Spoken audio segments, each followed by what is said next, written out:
कोई आतंकवादी नहीं बता रहा है, ना बता सकता है।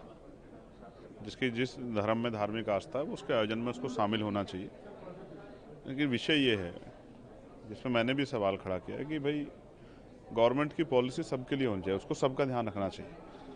कावड़ यात्रा में बहुत सारे लोगों की दुकानें बंद की गई हैं, बहुत सारे व्यापारियों को जो है उनका रोजगार जो है, व्यापारियों खुद की वो है कि व्यापार नहीं हो पा रहा है, उनका क्या होगा, उनके बच्चों का क्या होगा, उनके यहाँ जो काम कर रहे हैं लोग उनका क्या होगा। तो ये नहीं होना चाहिए। जिस तरह से रोड पूरे ब्लॉक हो गए हैं, किसी को इमरजेंसी अगर कहीं जाना हो, आप ही को जाना हो, मुझे जाना, किसी और को भी जाना हो, किसी पार्टी का आदमी हो, अपने माँ को, अपने परिवार के व्यक्ति डॉक्टर के यहाँ जाना, क्या करेगा। तो गवर्नमेंट को ऐसी पॉलिसी बनानी चाहिए जिससे कावड़ यात्रा भी संपन्न हो जाए और आम आदमी को परेशानी भी ना हो। अब देखिए टू व्हीलर भी नहीं निकल पा रही, तो और कई जगह कावड़ियों के बेस में, मैं ये नहीं कहूँगा कावड़ियों के बेस में जिन लोगों ने हिंसा की है वो कैमरे पे है।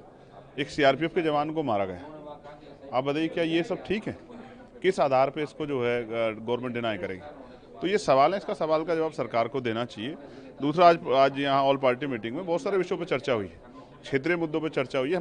हमारे यहाँ सड़कें खराब है, कोई गांव चले जाओ सब जगह सड़कें खराब है। सांसद एक निधि में मुश्किल से 20 गांव की सड़कें बना सकता है, तो वो सड़कें बनेंगी कैसे?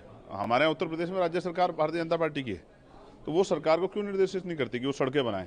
वो स्कूल बंद कर रहे हैं, शराब की दुकान, नशे की दुकान खोल रहे हैं, 27,000 स्कूल बंद करें, बच्चे कहाँ जाएंगे? 3 किलोमीटर 4 किलोमीटर बच्चों को भेज रहे हैं। ये तो जो है आरटी, जो राइट टू एजुकेशन पार्लियामेंट ने बनाया था, ये तो उसके खिलाफ जो है काम हो रहा है। आप इंडिया अलायंस में है नहीं और आम आदमी पार्टी ने इंडिया अलायंस को बाय बाय कह दिया है। क्या आपको लगता है कि भारत गठबंधन इंडिया अलायंस को अलग पड़ रहा है? ये उनका विषय है, मैं उस अलायंस का हिस्सा नहीं हूँ, मैं इस अलायंस का हिस्सा हूँ। मैं अपनी पार्टी का इंडिविजुअल मेंबर हूँ, आज़ाद समाज पार्टी, और तमाम जो है हकवंचित समाज के लोगों की आवाज़ उठाता हूँ। उन्होंने क्यों बाय बाय का, क्या उनके विषय, तो वो बेहतर जानते हैं। वो तो पहले से भी आपस में एक दूसरे के खिलाफ लड़े हैं, स्टेट का जो चुनाव लड़े हैं, हरियाणा का चुनाव लड़े हैं, तो इसमें मैं क्या कह सकता हूँ। मैं तो आपको जनरल इशूज़ पर कह रहा हूँ। हमारे रेलवे की समस्या, हम जो लेटर लिखते हैं उनका जवाब नहीं आ रहा है। तो मैंने बहुत सारे विषयों पर बात की है कि सरकार का जवाब, SC/ST पे एट्रोसिटी हो रही, चर्चा नहीं हो रही, स्कॉलरशिप नहीं मिल रही, उस पर चर्चा नहीं हो रही। तो मैंने सजेस्ट किया कि इन पर चर्चा कराई जाए। अपोजिशन की डिमांड क्या थी मेजरली?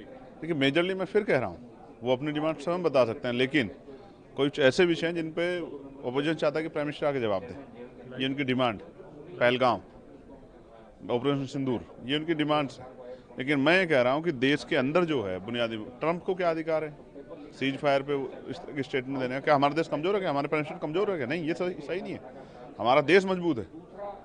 तो ऐसे कैसे जो उन्होंने कह दिया कि 5-6 जेट जो है वो गिर गए थे? क्या किस तरह की बातें कर रहा है अमेरिका के प्रेसिडेंट जो है? हमारी सरकार को स्ट्रांग एक्शन लेना चाहिए, प्रधानमंत्री को स्टैंड लेना चाहिए।